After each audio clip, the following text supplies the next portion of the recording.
What up, Hyperchange? Welcome to another episode. Today we're talking about millennials' biggest waste of time ever, streaming services, and I wanted to give an update into my thoughts about the streaming wars and this general overview of why is Netflix trying to become Disney as much as Disney is trying to become Netflix? Where does the moat lies? Who truly has a competitive advantage? How do I think this all unfolds? I don't really have the answers, and I kind of wanted to open this up to all of you, but I have some ideas. Netflix, we all know, started as DVD rentals, shipping movies back and forth to consumers, eventually launched their own streaming service, has now made a huge push over the past 5 years into curating content from all these other different providers to launching their own content, becoming sort of a Hollywood-esque studio in their own right, massive push into original programming, as at the same time, all of these people who were licensing their content are like, wait, we need to copy Netflix's model. We're going to pull our content and launch our own streaming services. So that is the state of the union, the status quo. Disney pulling all their content from Netflix as fast as they can to launch their own service,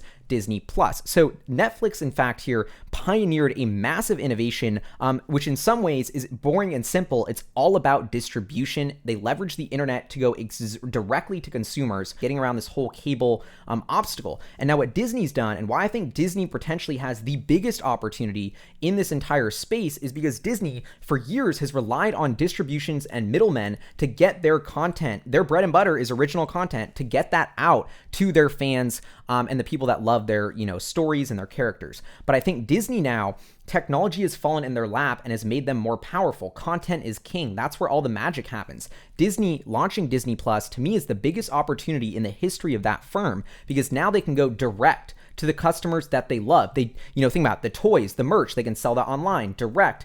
They can do, all of these shows they want to release. They can just release them how they want, when they want, which shows get green lighted. They don't have to worry about distribution deals, about dealing with any of that, about giving, cable companies a cut of the revenue, none of that. They can go directly to consumers. So for me, when I think about Disney as a content company, there's never been a better time to be pumping out amazing original content, because it's never been cheaper and easier to distribute it around the world so quickly. And so in that lens, I think Disney has a massive opportunity to evolve their business model and go into a much more position of strength, which is building a direct relationship with their customers and their fans instead of relying on middlemen. And so I think I think Disney has a huge opportunity there.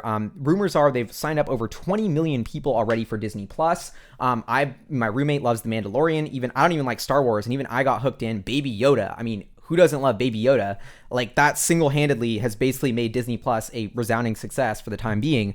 So genius there, and just another way of showing how decades-old nostalgia and characters can be resurfaced, can reinvigorate shows, can lead to entirely different content that gets people excited in a totally different era. And so that really a test of the power of nostalgia there with Baby Yoda. But I also think it shows Disney's clout. The more and more I've watched this unfold, the more and more I see Netflix's business model as extremely replicable, and the moat there looks very, very thin. It'll be very interesting to see whether Netflix can produce enough original content to keep people enticed, especially at the fact that Disney has undercut them on pricing. Disney is trying to charge like $7.99 a month, giving all these free trials, bundling with Hulu and ESPN, just to, try and defeat Netflix here. And Netflix had been raising their prices, so it's definitely been a huge sort of blow to Netflix and to see how this all is going to go. But what I think is really interesting in my theory of, okay, who wins, Netflix or Disney, where I think this is all going, and why both of these companies, frankly, have huge potential in the long runs, is because they are companies that are really selling you ways on how to spend your time.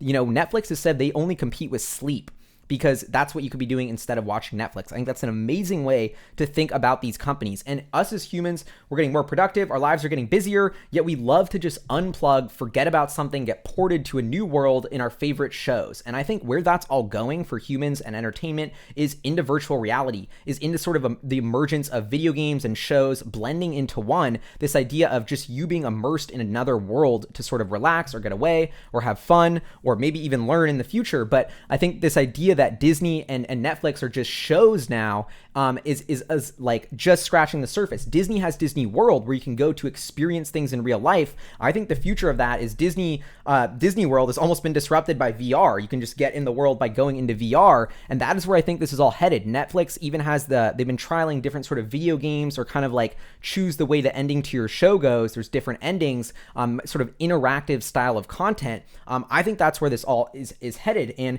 I think these companies are it sounds scary and sort of sci-fi, but when I think about where this all unfolds, they're building the worlds that are almost like where humans want to spend more of their time than reality. And so when you talk about Elon Musk and this theory of that we all live in a simulation, you know, I think about the companies that are building the simulation for our world. I think Disney and Netflix are leading it. And so that's why everyone else is trying to get into content. That's why there's this content bubble and this huge spend. You know, everyone thinks it's kind of a trend. I don't think this is a trend. I think this is scratching the surface towards this pent up energy for humans wanting to live at least a portion of their lives in these digital worlds. And I think we want to get more and more immersed in them. And that's why I see Netflix and Disney just as much as virtual reality and virtual world companies as I do, you know, streaming services companies. And so I think that is the fundamental battle that is going on right now is a battle for attention between Disney and Netflix, because they really want to get you in and lock you into their ecosystem for this next several decades of technological advancement, which will only get you more and more immersed into these contents. I think people, you know, they spend hours per day watching Netflix and Disney now. It seems absurd. I think that number is only going up, and it's only going to get weirder and more virtual with VR. And so kind of getting sidetracked to what the point of this episode was, but I think in the streaming wars, the way I see this unvolving is the huge loss of value goes to all these middlemen distributing content, all these legacy cable companies, all of these channels like CNBC, like CNN,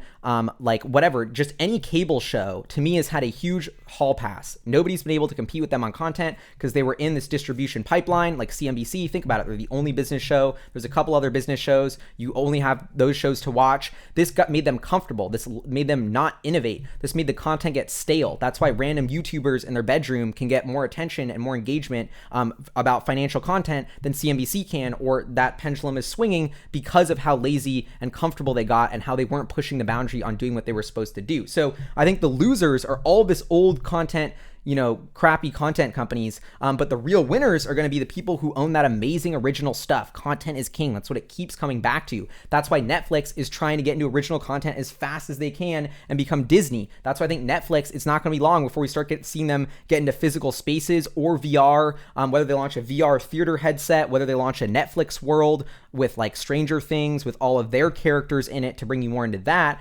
I think each of these companies are trying to build a moat around nostalgia and get you hooked into this, you know, moat, an idea of nostalgia of their brands and characters to just get you more and more into their worlds, which they're going to keep expanding and making more immersive. I think people are spending like 60 or 70 bucks on their cable package per month or something crazy. I don't know. I don't have cable, but I think there's room for, you know, a $12 Netflix, a $10 Disney Plus, a $7 ESPN, a $10 Hulu for you to subscribe to 4 to 5 services as you want, still paying that 50 to 60 bucks a month. But beyond that, I see it being extremely difficult to compete. I see this evolving exactly like an oligopoly sort of thing. And it's really interesting to me to see Netflix sort of falter here. I've always thought Reed Hastings and Netflix, brilliant owner, operator, founder, just amazing CEO and entrepreneur. I thought Netflix was decades ahead, so far ahead with their technology. So to see Disney sort of catch up, release an offering, generate 20 million subs, see Netflix start to get shaky, has made me think that Netflix is a lot more vulnerable than I thought, that their moat is really not that strong, and that Disney's moat of content, Baby Yoda,